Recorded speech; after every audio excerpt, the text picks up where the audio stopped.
Hi welcome to Arna's veg kitchen. ఈరోజు baby corn రైస్ని చూపిస్తున్నాను.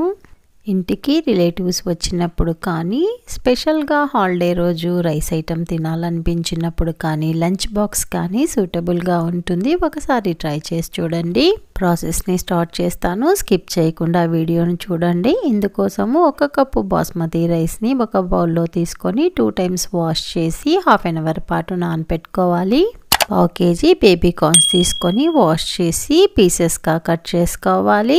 నేను క్రాస్గా కట్ చేస్తున్నాను. మీరు సర్కిల్గా అయినా కట్ చేసుకోండి, పొడవుగా అయినా కట్ చేసుకోవచ్చు. కట్ చేసుకున్న బేబీ కార్న్స్ని ఒక బౌల్లోనికి తీసుకొని ఇవి మురిగేంత వరకు వాటర్ని వేసుకొని కాస్త ఉప్పును యాడ్ చేసుకోవాలి. 1 స్పూన్ ఆయిల్ని కూడా వేసి స్టవ్ మీద పెట్టి ఉడికించుకోవాలి. 50% వరకు బేబీ కార్న్స్ కుక్ అయిన తర్వాత వీటిని స్ట్రైనర్లో వేసి వడకట్టుకోవాలి. చల్లారిన బేబీ కార్న్స్ని ఒక బౌల్లోనికి ట్రాన్స్ఫర్ చేసుకోవాలి. ఇందులోనికి 1 స్పూన్ కార్న్ఫ్లోర్, 1 స్పూన్ మైదాని వేసుకొని 1 స్పూన్ కారాన్ని వేయాలి. 1 స్పూన్ ధనియాల పొడి, హాఫ్ స్పూన్ గరం మసాలా, టేస్ట్కి సరిపడినంత ఉప్పు, 1 స్పూన్ వాటర్ని వేసి కలుపుకోవాలి. వాటర్ మరీ ఎక్కువగా వేయరాదు. కలర్ఫుల్గా కావాలి అనుకునే వాళ్ళు కొద్దిగా రెడ్ ఫుడ్ కలర్ని యాడ్ చేసుకోండి. నేనైతే యాడ్ చేయటం లేదు. స్టవ్ మీద కడాయిని పెట్టి డీప్ ఫ్రైకి సరిపడా ఆయిల్ని వేసి ఆయిల్ హీట్ అయిన తర్వాత బేబీ కార్న్స్ని విడివిడిగా వేసుకోవాలి. చివరి వరకు ఈ రెసిపీ చూసిన తర్వాత మీకు నేను చేసిన ఈ రైస్ ఐటెం నచ్చినట్లయితే లైక్ చేసి మీ ఫ్రెండ్స్కి రిలేటివ్స్కి షేర్ చేయండి. గోల్డెన్ బ్రౌన్ కలర్ వచ్చేంత వరకు వేయించుకున్న తర్వాత వీటిని ఒక ప్లేట్లోనికి తీసేసుకోవాలి. ఫ్లేమ్ అయితే హైలోనే ఉంచుకోవాలి.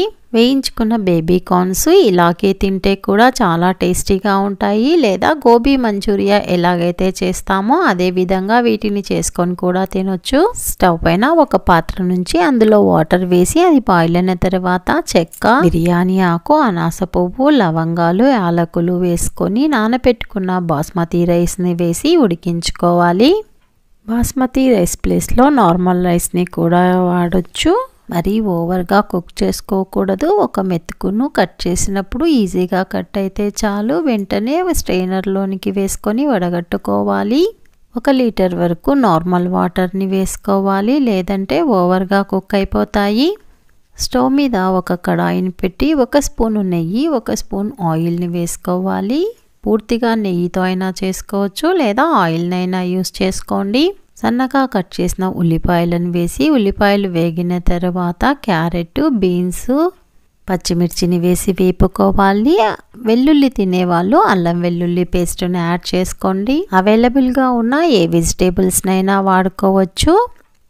ఇందులోనికి 1 స్పూను టమాటా సాస్ని, 1 spoon red chilli sauce, 1 spoon green chilli సాస్ని వేసుకోవాలి. 1 మినిట్ వేగిన తర్వాత బేబీ కార్న్స్ని వేసుకొని మరొక నిమిషం వేయించుకొని సోయా సాస్ని యాడ్ చేసుకోవాలి. ఉడికించి పక్కన పెట్టుకున్న బాస్మతి రైస్ని వేసుకొని కలుపుకోవాలి. 2 మినిట్స్ పాటు మూత నుంచి కుక్ చేసుకోవాలి. తర్వాత ఇందులోనికి వేయించిన జీలకర్ర పొడిని, వేయించిన ధనియాల పొడిని, గరం మసాలాను యాడ్ చేసుకోవాలి. టేస్ట్కి సరిపడిన సాల్ట్ను, కొత్తిమీరను వేసుకొని కలిపి దించేసుకోవాలి. అంతే అండి, ఎంతో రుచికరమైన బేబీ కార్న్ రైస్ అయితే రెడీ అయిపోయింది. ఇందులోనికి స్పెషల్ కర్రీస్ చేయాల్సిన అవసరం లేదు. ఇలాగే తినేయచ్చు, లేదా రైతా కాంబినేషన్లో అయినా తినేయచ్చు.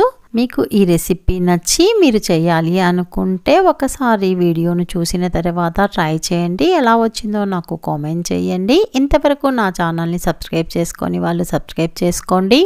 బెల్ సింబల్ని నొక్కి యాక్టివేట్ చేయండి. ఫర్దర్గా నేను పెట్టే వీడియోలు నోటిఫికేషన్ రూపంలో వస్తాయి. Thank you for watching.